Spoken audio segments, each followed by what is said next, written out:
1971, एक साल जिसने पूरे दक्षिण एशिया का नक्शा बदल दिया। एक युद्ध जिसने सिर्फ सीमाएं नहीं बदली बल्कि इंसानियत की नई कहानी लिख दी। ये वो जंग थी जिसने एक नए देश बांग्लादेश को जन्म दिया, और इस जंग में भारत ने दुनिया को दिखा दिया कि न्याय और मानवता के लिए लड़ना क्या होता है। 1947 में जब भारत और पाकिस्तान आजाद हुए, तब पाकिस्तान दो हिस्सों में बटा था। पश्चिम पाकिस्तान, आज का पाकिस्तान, और पूर्वी पाकिस्तान, आज का बांग्लादेश। दोनों के बीच 1600 किलोमीटर का भारत था, पर सबसे बड़ी दूरी थी दिलों की। पश्चिम पाकिस्तान सत्ता में था, सेना, राजनीति और धन सब उसी के पास था। पूर्वी पाकिस्तान के बंगाली लोग गरीब थे और उनकी आवाज को हमेशा दबाया गया। 1970 में जब शेख मुजीबुर रहमान की पार्टी ने चुनाव जीता, तो उम्मीद थी कि अब बांग्ला जनता को हक मिलेगा, लेकिन हक नहीं मिला। मिला तो सिर्फ तानाशाही और हिंसा।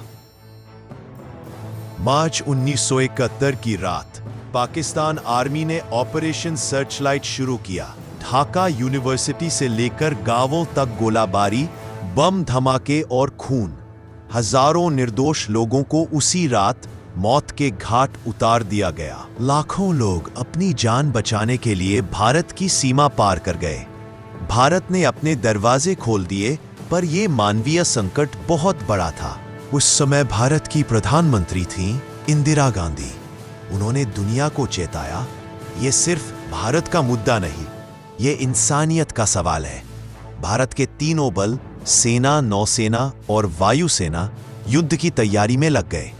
भारतीय सेना ने बंगाली स्वतंत्रता सेनानियों मुक्ति वाहिनी के साथ मिलकर रणनीति बनाई।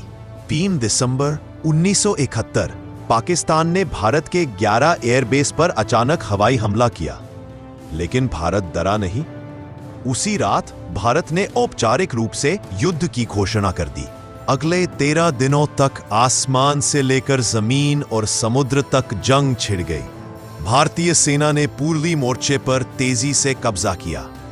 भारतीय वायुसेना ने दुश्मन की सप्लाई लाइन काट दी और नौसेना ने कराची पोर्ट को ब्लॉक कर दिया। पूरी दुनिया हैरान थी भारत की योजना कितनी सटीक थी। 16 दिसंबर 1971 ढाका का रेस कोर्स ग्राउंड, पाकिस्तान के लेफ्टिनेंट जनरल A.A.K. नियाजी ने भारतीय लेफ्टिनेंट जनरल जगजीत सिंह अरोड़ा के सामने आत्मसमर्पण पर हस्ताक्षर किए। 93,000 पाकिस्तानी सैनिकों ने आत्मसमर्पण किया। यह द्वितीय विश्व युद्ध के बाद सबसे बड़ा सरेंडर था, और उस दिन पैदा हुआ बांग्लादेश। 13 दिन चली ये जंग, लेकिन इसका असर सदियों तक रहेगा। भारत ने दुनिया को दिखाया कि शक्ति के साथ संवेदना भी हो सकती है।